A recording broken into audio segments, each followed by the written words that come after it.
Right, welcome. I'm Michelle. I am a grant analyst in GCA, and on behalf of the grant analyst team, welcome to our GCA Spring Forum. So just a few reminders, please make sure you're muted because you want to reduce the background noise. And then also we prepared this forum for you. So if you have any questions during the forum, please feel free to throw them into the chat. And then after each session, we'll take some time to go over your questions. Today's agenda, we're going to start off with a few quick updates from GCA, followed by an introduction to ECC from MAA. And then we're going to cover a few award closeout topics, including final action date, deficit versus expense transfers, surplus budgets, and early terminations and relinquishments. I will jump into the updates. So we have two. The first one is the Federal Unique Entity Identifier, which replaced the DUNS. So the DUNS is basically a business identifier. It's something we had included, on our invoices or in some of our report forms, such as the SF425. And last month, this was replaced by something called the Unique Entity Identifier. So what GCA has been doing is updating our invoice and report forms to include this number in place of the DUNS. So this won't impact most of you out there since you don't prepare invoices or reports, but in case you do and you had been referencing the DUNS number previously, it's important to replace that with the UEI number.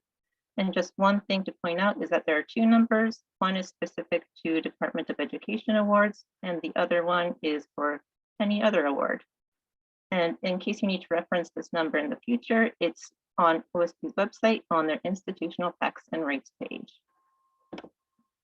Our next update is regarding the Washington State estimate letters, and this is specific to State of Washington awards. So for the state's fiscal year end requirements, they need us to submit either an invoice or an estimate of costs incurred through June 30th by the deadline specified on their website. And then this year, their cutoff is July 25th. So since our month close doesn't really align with their cutoff, we may need to send out an estimate letter of expected costs. So then the agency on their end, they can encumber those amounts for when we issue the actual invoice. So what to expect? If you have a Washington State award, you might receive a notice from the sponsor asking either for an invoice or an estimate. And if you do, let us know. You can send it either to GCA Help or through Grant Tracker. And on GCA side, we'll also be going through all the Washington State awards to determine which ones require an estimate letter versus an invoice. And if we need anything from you, we would reach out to you towards mid-June or so. And just a friendly side note on this, make sure you have all your contacts set up correctly in Grant Tracker, so then you receive these notices when we send them out. And we ask that you respond to our request by the end of June, as we want to send these estimate letters out by July 11th. So then we can meet the state's cutoff. And as noted previously, if we don't, invoice for these amounts or encumber them, then there's a possibility that the state might not be able to pay for them, when we send out the invoice later on. Okay, so that's all the updates we have this time. And now we'll move on to Introduction to ECC from Colleen in MAA. Great, thank you, Michelle. Yeah, so what is ECC? It is going to be our new effort reporting system. ECC stands for Employee Compensation Compliance. It's a third-party solution that we're purchasing from here on. And this is part of the overall, finance transformation. We looked at some different options as to what to do with effort reporting, and we made the decision to go with a proven third-party solution. Next slide, please.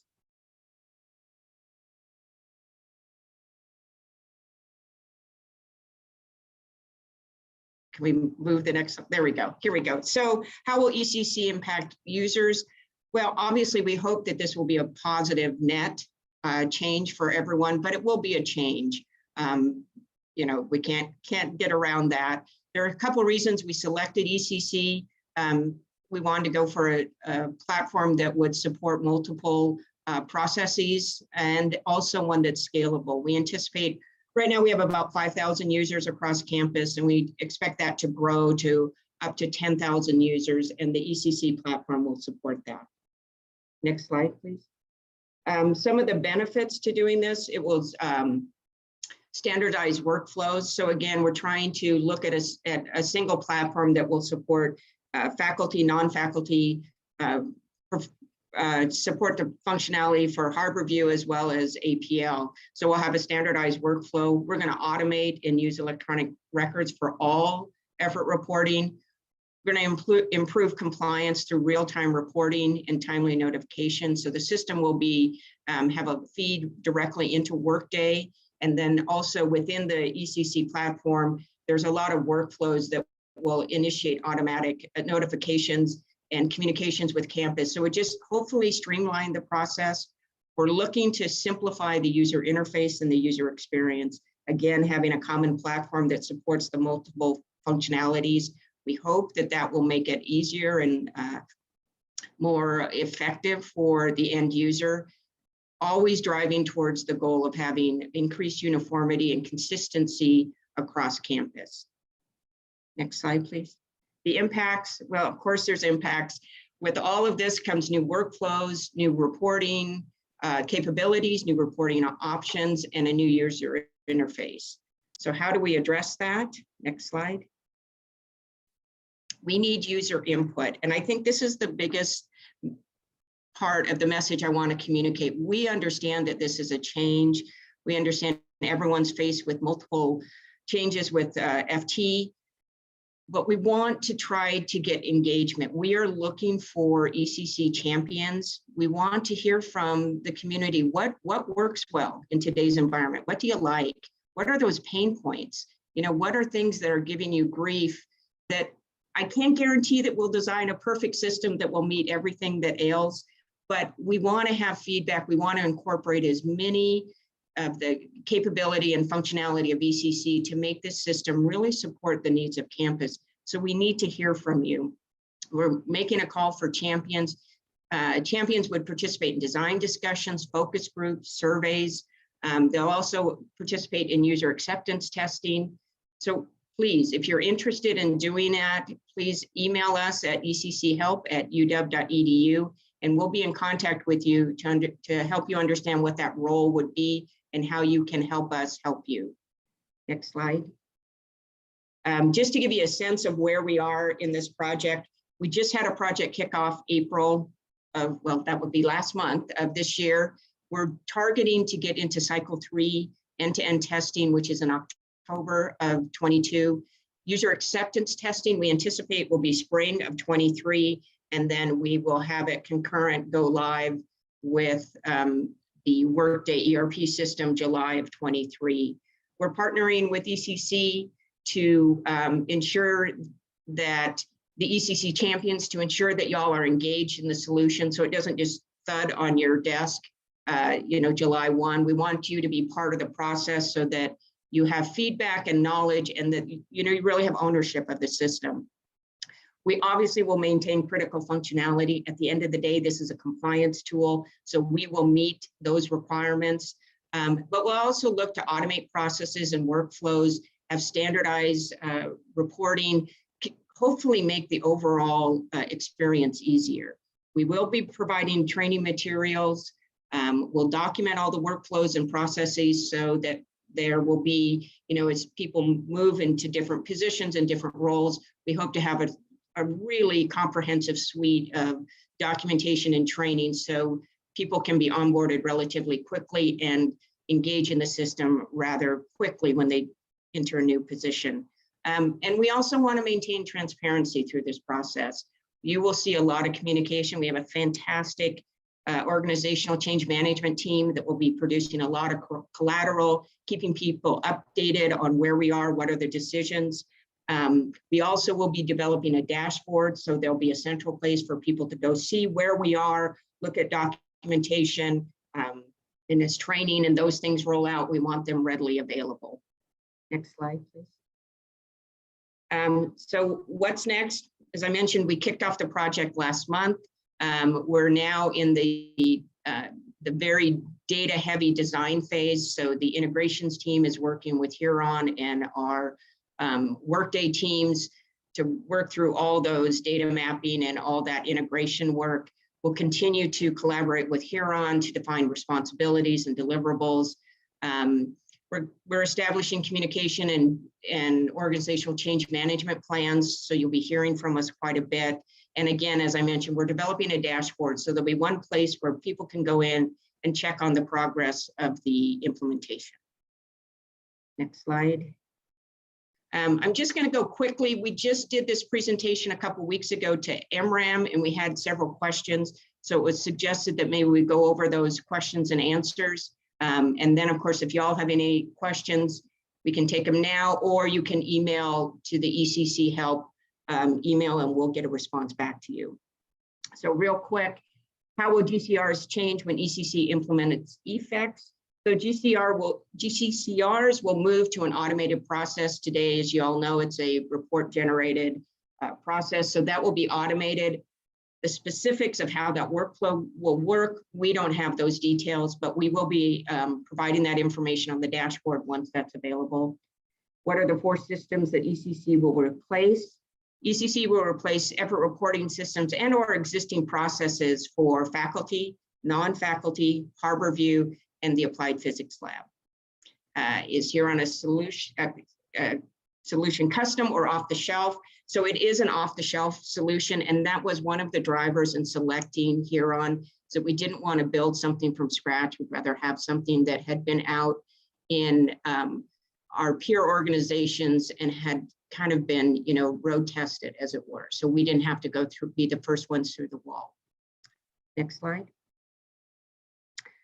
When will the old system be retired? Will there be overlap? So I can tell you the general philosophy. Again, lots of details have not been worked out. Our plan is to have the reporting periods for all users end in the existing system June 30 of 23, and then we'll start the first reporting cycle in the new system beginning July 1, 23. Obviously, there's lots of details to work out. That's a shortened cycle for some the folks on campus. We have to work through the whole issue of salary transfers and any other recertifications. So we have a team working on that. And again, we'll be providing information, and we'll also be soliciting feedback as we develop ideas on how to handle this transition. Again, we welcome your feedback, like, hey, this won't work because of this. Please let us know, so we can factor that into our process mapping. Do other peer institutions use ECC along with Workday? Again, another big factor in selecting Huron, yes. We have University of Miami and University of Kansas Medical Center both use Workday and ECC. And in fact, we do a lot of collaboration and are gathering lessons learned from our peers at University of Miami. So it's turning out to be a very powerful tool in our implementation to kind of understand what they did and maybe garner from them things they would do different, knowing what they know now. Next slide. ECC stands for Employee Compensation Compliance. Then the next question is, GCCs will be automated. Do you mean it will be automated for each PI? Will GCCR coordinators who currently download reports and get signatures no longer be needed? So we know that it will be automated. So the current process of downloading the reports will not be part of the workflow in future state. Beyond that, any specifics about roles and responsibilities in that workflow process have not been determined. Again, we'll be posting those things once we have them available, and encourage if folks have ideas on how that would, be designed effectively or things that work well, please send us that information on our email. Next slide, please.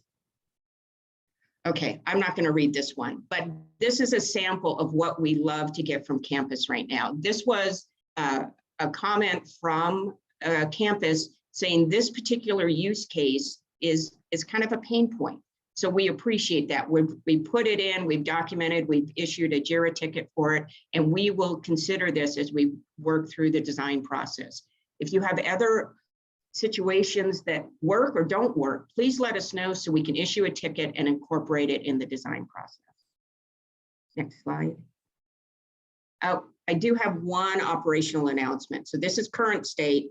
So beginning this week, we are implementing a standard 2-hour maintenance window that will be in effect every Tuesday from 7 to 9.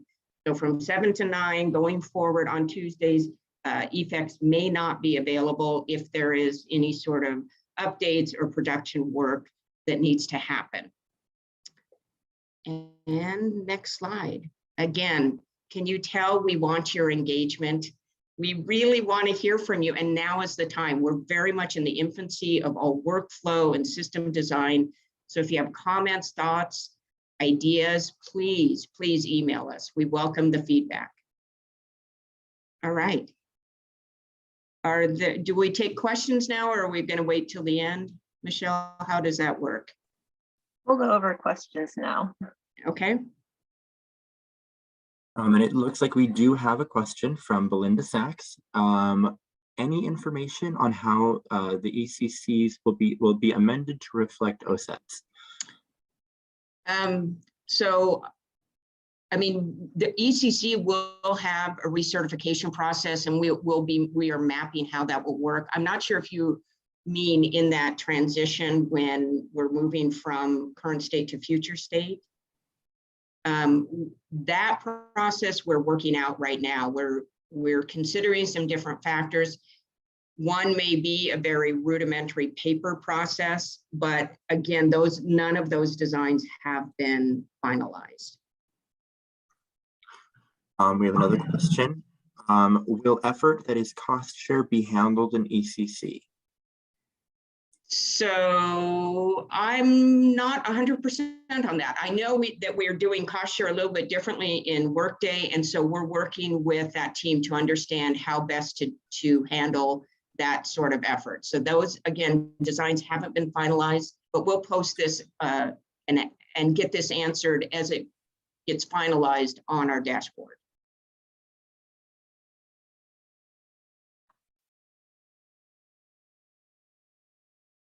And it doesn't look like we have any more questions.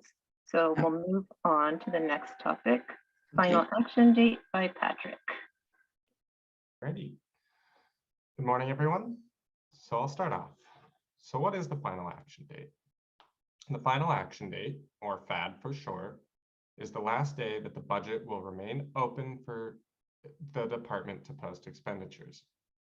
After the final action date has passed, your budget will automatically change from status 1, which is open to expenses, to status 3, which is closed to expenses. Next slide, please. So what determines the final action date?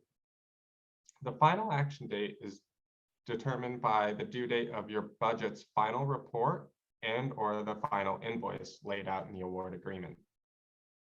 The final action date is before this date to allow GCA time to prepare the final reconciliation for the report or invoice.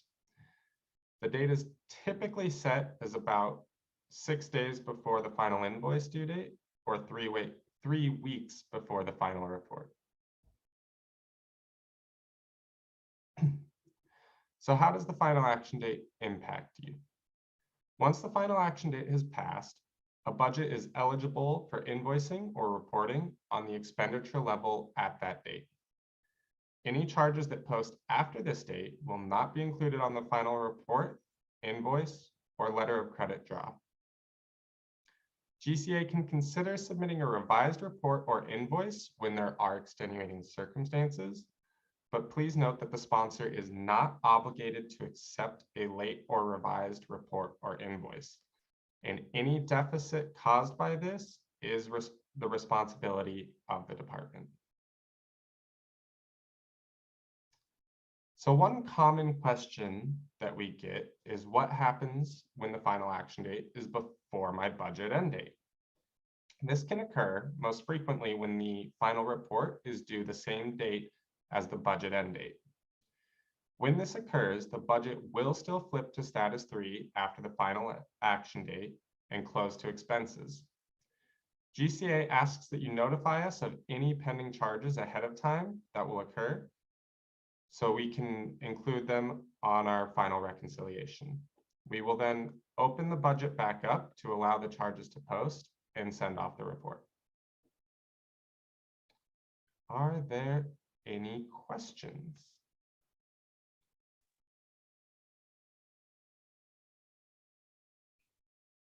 If no questions, we'll move on to the next topic, deficit versus expense transfers with Azalea. Thank you, Michelle. So should I do an expense transfer or a deficit transfer? This tends to be a really common question that we get from campus quite frequently, especially during the closeout process. You know, it's like, what's the difference? Does it matter? So both transfers do pose possible audit risks to the UW and your department. So I'm hoping in this presentation, I'm going to arm you with enough information to help you decide which transfer is best in whatever situation you are facing. Next slide. So an expense transfer. An expense transfer is literally the act of moving an expense. So in the UW system, there are actually 3 types of expense transfers that you guys can perform in MyFD. So one is moving an expense from one budget to another, moving an expense from one object code to another, so that can still stay on the same budget, and moving an expense from one project cost accounting code to another, often known as PCA codes, and that would be also within the same budget. Next slide. So an expense transfer should only be performed for the following 2 reasons. Number 1, you are correcting an error where an expense is initially posted on the wrong budget, or you must reallocate an expense that benefits more than one budget, but could only be posted to one budget at the time of purchase. And this tends to happen a lot with like Ariba purchases or rent. You know, you might have like 20 budgets that it needs to be allocated to, and that's just not plausible. So sometimes you just have to do it on one and then do the transfers afterwards. Next slide. So to internal and external auditors, excessive transfers can be a red flag because expense transfers can be an indication that the budget isn't routinely being reconciled. It's also an indication of weakness in a department's internal controls. This red flag would call into question the department's intentions and if transfers are being used to move costs for budgetary convenience. So before I move on, I would like to say a few words about budgetary convenience. It's a pretty broad term, but the way I like to define it is the act of using a budget just because you can and not because you should. So there are 2 specific actions that tend to come to mind when I think about budgetary convenience.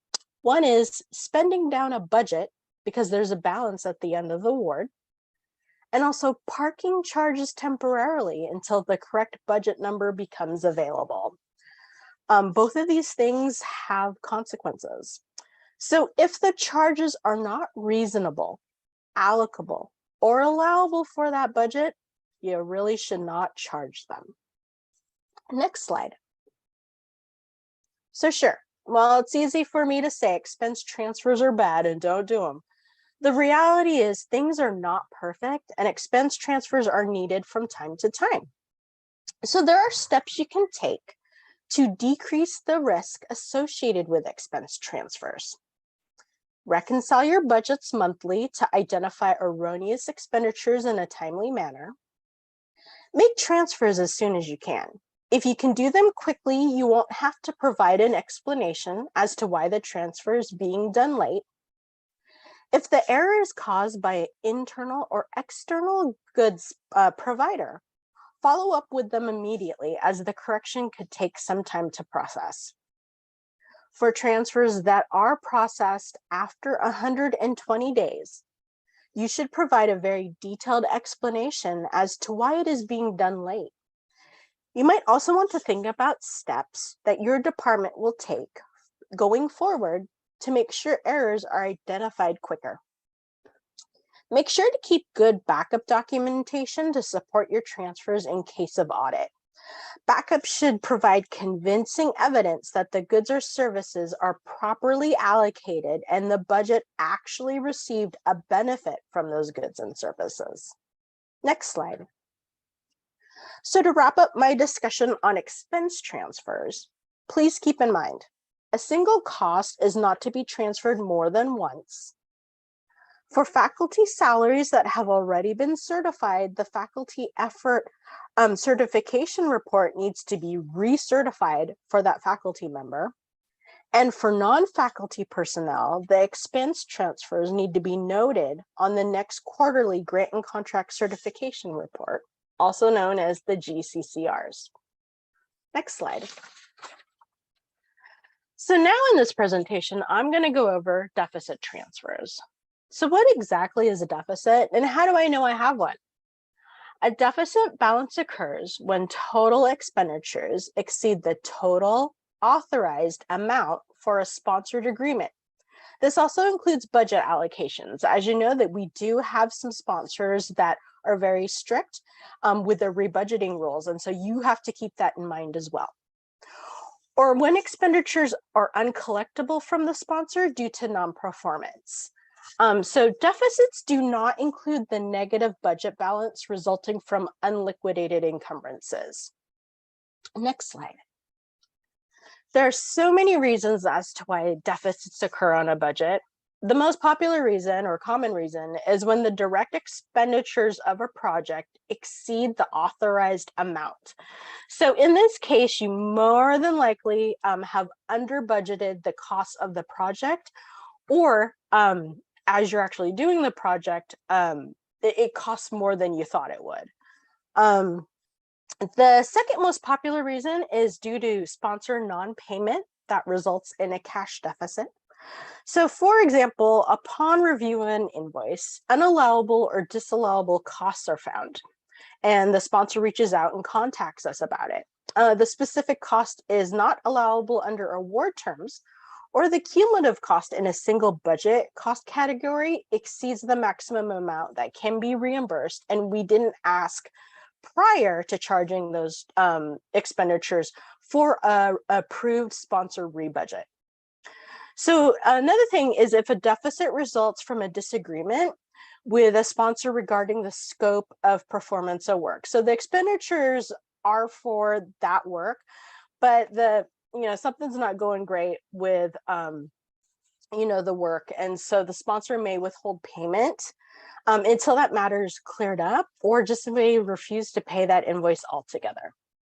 And although rare, a sponsor can default on payments due to bankruptcy or unstable financial position.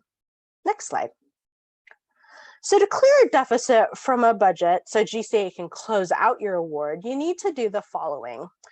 Cost overruns where expenditures are allowable but cannot be reimbursed. You really want to use a deficit transfer. What's great about the deficit transfer is that it's going to keep your costs intact. So for example, say you're working on like a 5-year project, you want to make sure that the next couple of years you're covered. You can go back to your first budget and kind of see where those cost overruns occurred and plan accordingly or ask for some supplements. If you have approval, however, to pay for these cost overrun expenditures from your renewal award, you will need to do an expense transfer. This occurs a lot for invoiceable awards and at the start of a new competing renewal segment for letter of credit budgets. So this is done through the use of the 90-day pre-award authority. Invoiced awards that use deficit transfers to move cost overruns are usually rejected by the sponsor because they really want to see the individual charges that make up that deficit amount. Unallowable or disallowable costs always need to be removed from the budget using an expense transfer. Cash deficits due to project disputes or bankruptcy can be dealt with using a deficit transfer after GCA has decreased the budget amount to match the payments received from the sponsor. Next slide. So if you do have a deficit, we highly encourage campus to use the automated deficit transfer tool in Grant Tracker for standalone or parent budgets with a deficit balance. It's a wonderful self-service tool, and transfers processed before 4 p.m. will be posted the next business day. And so here's a great screenshot of where the deficit tool is located. So again, this is only going to show up if your budget is in deficit, and it's going to be under the financial information section, and it's going to be that blue link all the way to your right. Next slide. So after you click that link, this is where you're going to be taken to. And as you can see, you're only limited to one budget, but you can use PCS codes if you need to. Next slide. So in cases where you need to transfer the deficit to more than one budget, send us a list of the budgets involved and the corresponding amounts, and we'll take care of that for you. If you need to transfer to or from a sub-budget, please send us a request so we can do that for you. Our automated deficit tool could not be programmed to work with sub-budgets. The coding and development to add that feature was too time-consuming and also expensive. So we will have to do those sub-budget deficit transfers for you. Next slide. So does anyone have any questions? I don't see any questions currently, but maybe we'll give people a little bit to type. Oh, okay. So I see two.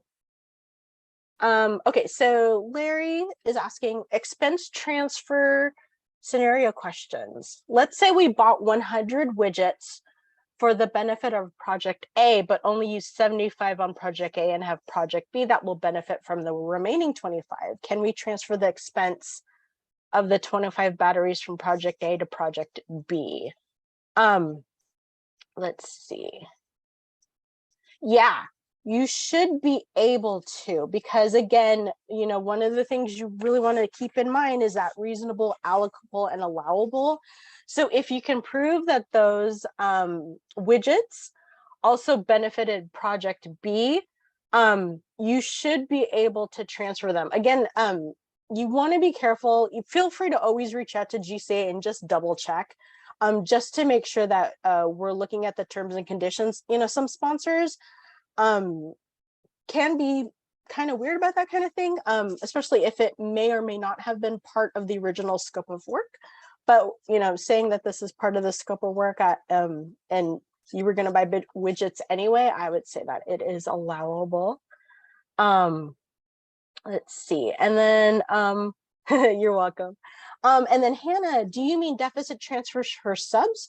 Yes. So for sub budgets, you're not going to see that link, even though that your budget is in deficit. Again, it's a programming thing. So it's not that you can't do it. So if you have a sub budget and it's in deficit, we can take care of that for you. Also, another thing I want to point out is sometimes you may get an outreach from one of our reporting or invoicing team members asking about the deficit. We just want to make sure that it can either be covered by the parent, and this is in cases where the parent and sub are two different departments, or if the sub budget department is supposed to take care of that deficit. And if they are, of course, they can reach out and then we'll go ahead and work with them for the deficit transfer. We don't always want to assume we can just roll that up into the parent. So you might get some extra questions from us at closeout regarding that. Great question.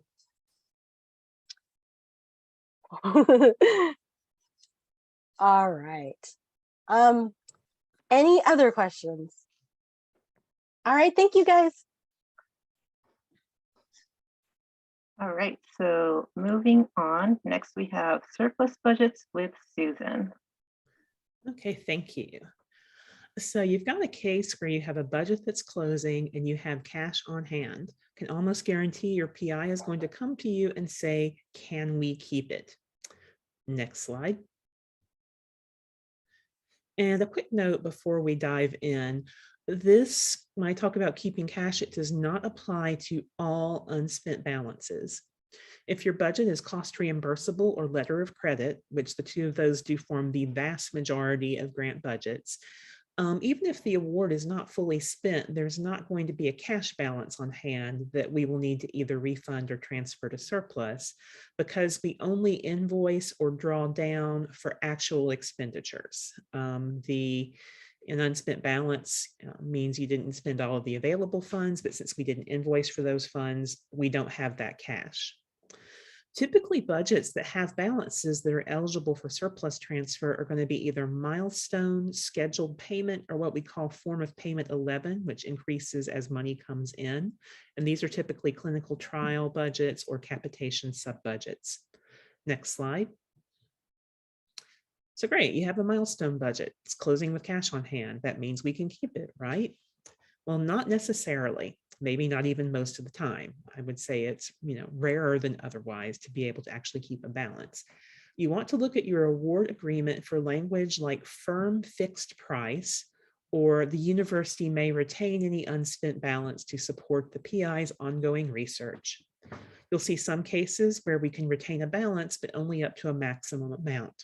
Say if you have the award allows you to keep a surplus up to 1,000, but you end up with a surplus balance of 2,000, we'll be transferring half of that to a surplus budget and refunding half to the sponsor.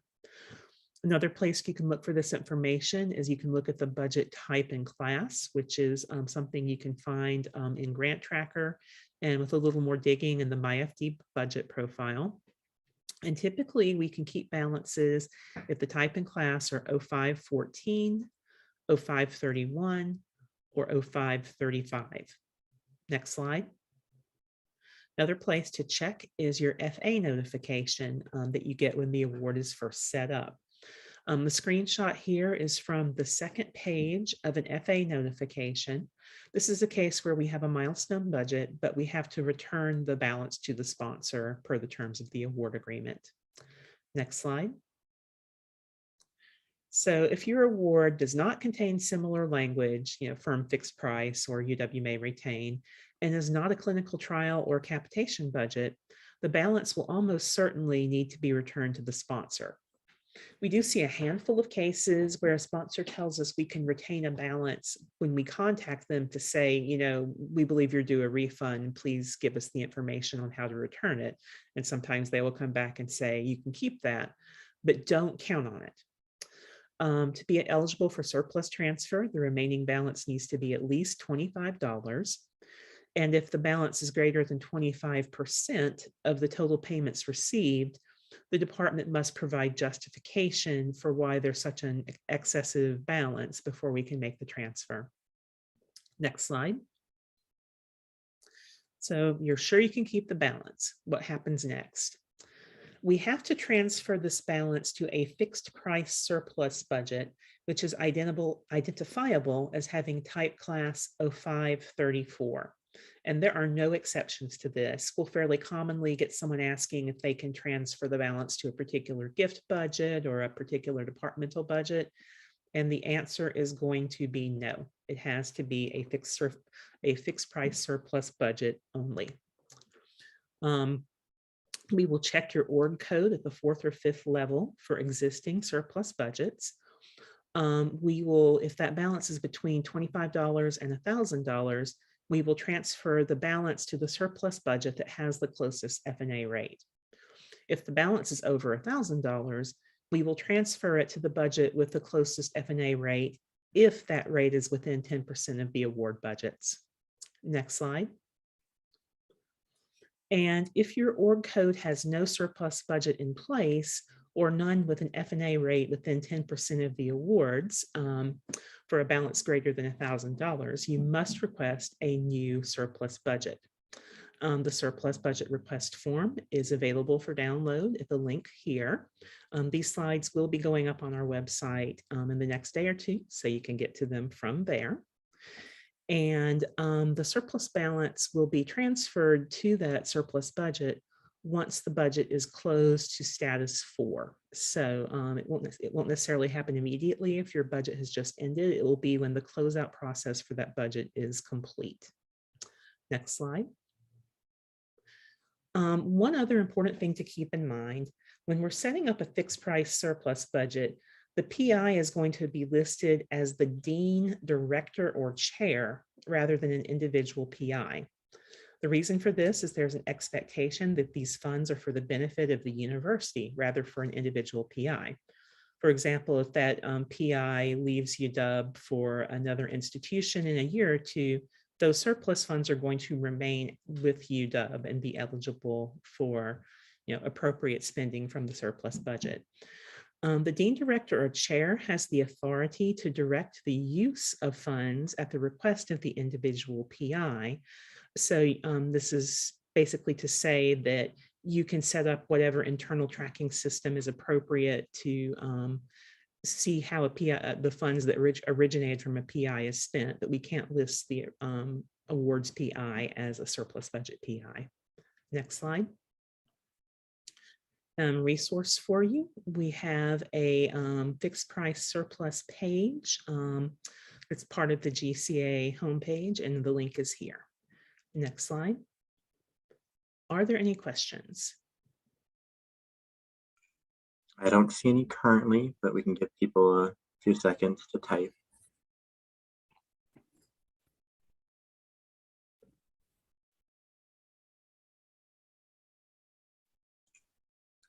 Not seeing anything come through, so.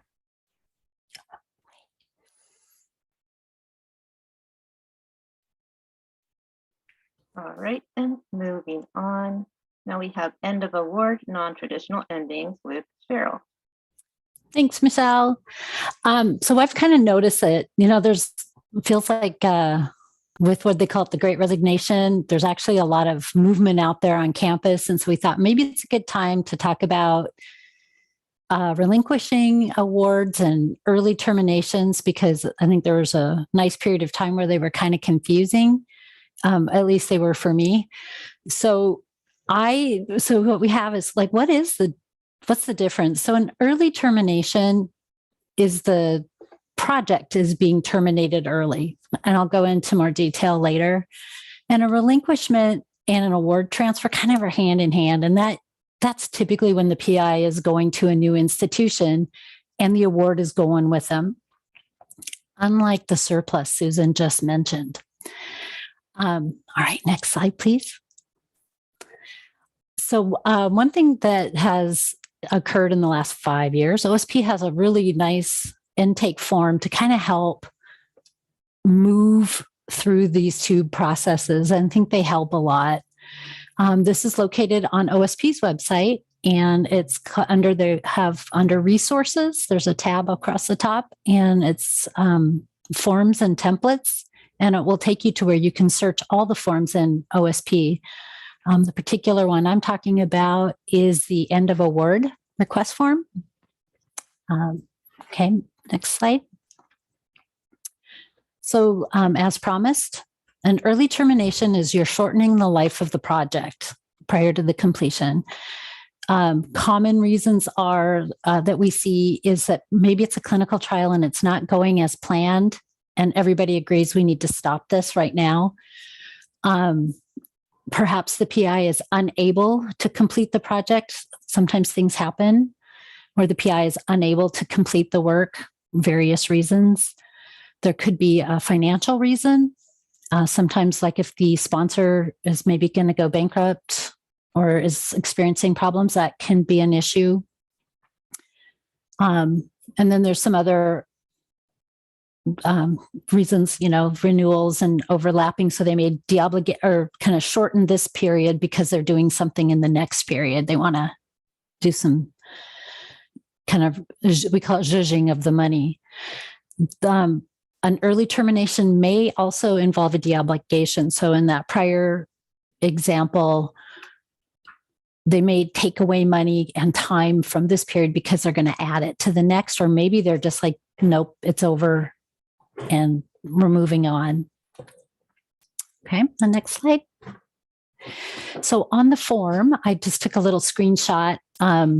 This is the early termination portion. It's really nice and clean, and there's usually a letter or an email from the sponsor that goes along with this. And so you'll just kind of put whatever everybody's agreed on what the new termination date is. And this form will go to OSP when it's signed and completed. Okay, so that's the early termination. The next slide. This is the one that's the trickiest, I think. A relinquishment is the PIs leaving our institution, and the trickiest is when the new institution or wherever they're moving to is going to be taking over the award. And I think the reason it's tricky is because there's a couple different processes depending on who the sponsor is. One question that we get sometimes is, why doesn't the UW just send the money to where I'm going? And that is absolutely not how this goes. Basically, the university needs to wrap our award up and return everything back to the sponsor, who then will issue a brand new award to the new institution. So the end date will be, of course, shortened, and we have to then go through all the closeout documentation and process and make sure that we still are meeting the terms and conditions of the revised award. One thing we say, if you find out your PI is leaving, I put a little extra focus on their work to make sure that you get everything you need from them, any reports, timesheet information or allocation type stuff before they leave, because they're excited. They're moving on to something different, and you might be stuck a couple months later trying to get some information. Next slide. So the second part of OSP's form, it's for relinquishments and transfers. The new end date is the PI's last day at the University of Washington. So that's what you'll put in there. And you're going to also note I've highlighted, there's a section here that says if you have to do an estimate of how much you can let go at this time or relinquish, if you have any questions about that, we say call GCA help. As a best practice, keep more money than you think you need. What we've seen over the years is where people have tried to relinquish exactly to the penny what they think what they think can go to the new institution. And invariably there's like a subcontractor charge will come in, or, keeping in mind that everything's been accelerated now. The subcontracts, any of those are getting terminated early, which puts pressure on those, our subcontractors. And so there's just there's been a surprise. And what is not a surprise is that it's really hard to get your money back after you've said it can go.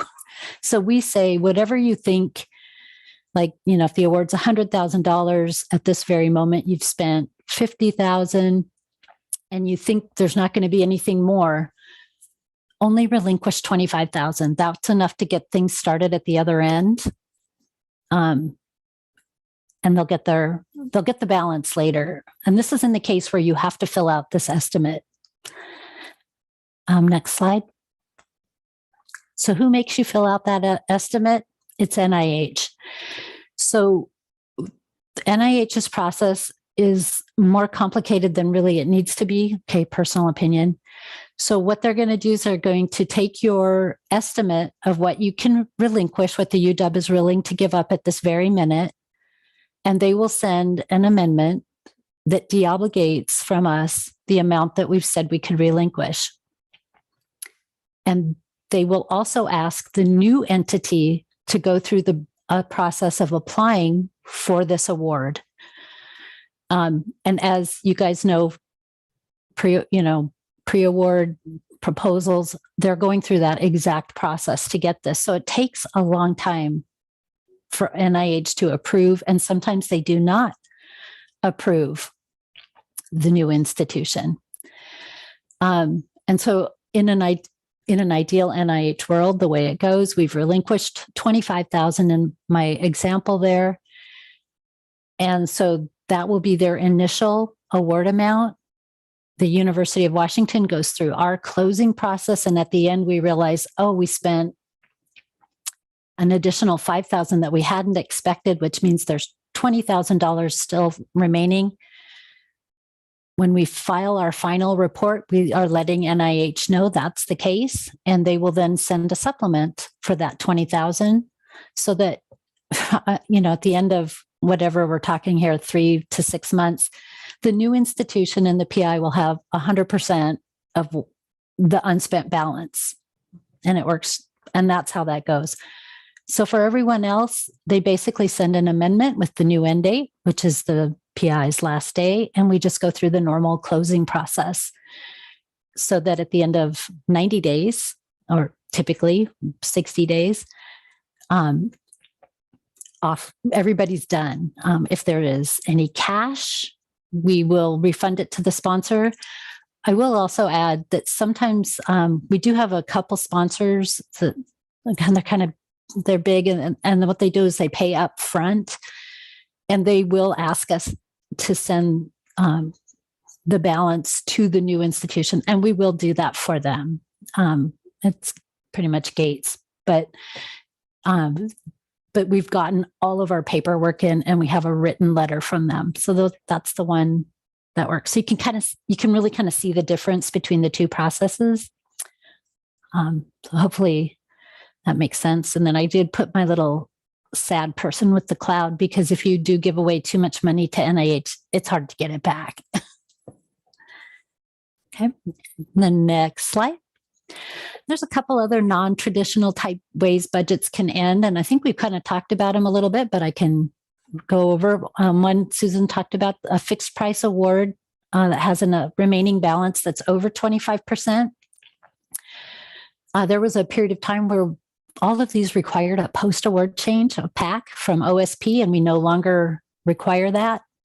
You can just, GCA will ask you, we're going to ask you to confirm that the project was completed. We're going to ask you for that brief statement about why the unspent balance was high or excessive, meaning it greater than 25%. And we're going to ask you which surplus budget to use. And as Susan already kind of talked about, the IDC rate should match or be within 10% of the awards IDC, the awards IDC rate. Next.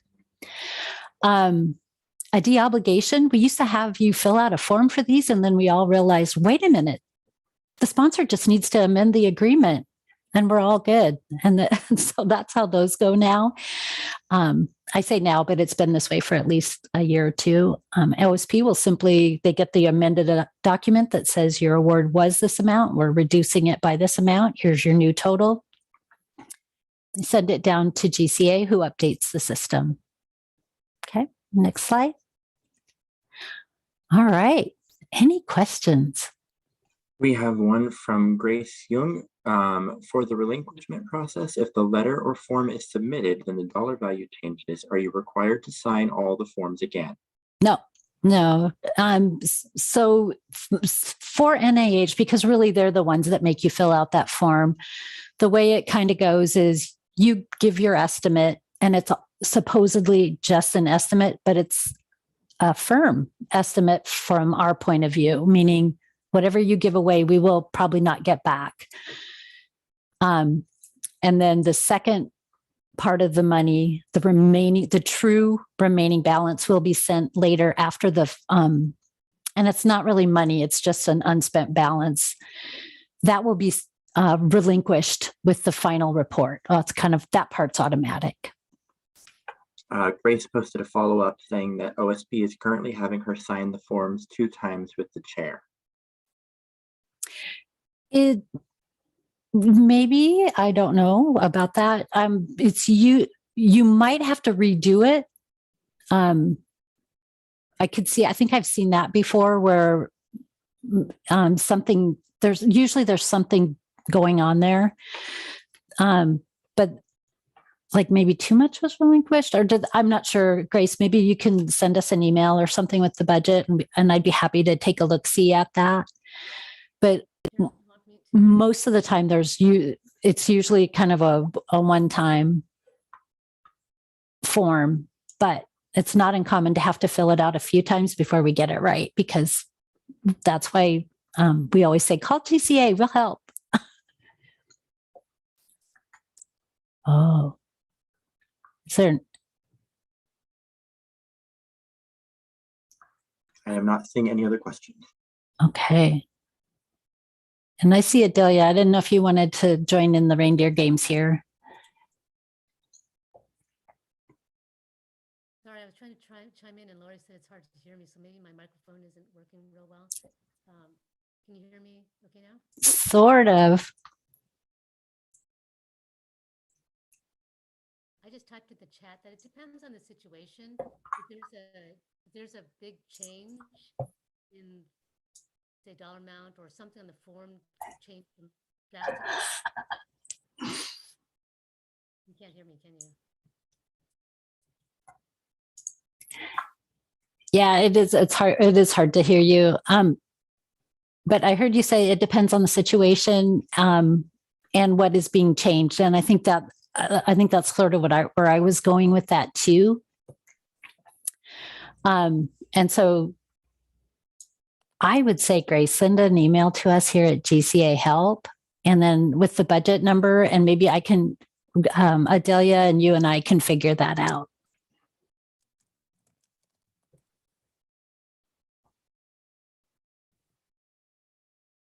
Oh, yeah. Okay. And Adelia is also offering her help too, which of course I roped her in. So.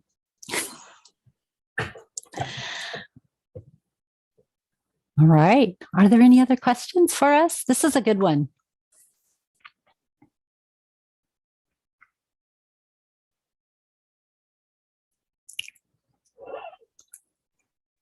All right. Michelle, I think you can wrap it up. All right. Well, if there are no further questions, a quick shout out that our next forum is going to be in August by Zoom, and we'll send out details closer to that date. And in the meantime, you can also check out our past forum slides or recordings on our website, the links here.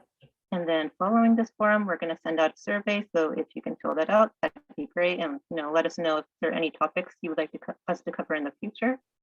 And then finally, if you have further questions for us that weren't answered here that you think of later, feel free to reach out to us. You can contact us through Grant Tracker, email, or by calling GCA Help. And unless anyone else has any last minute questions, I think that's all. Yeah, if you want to just go ahead and stop the share.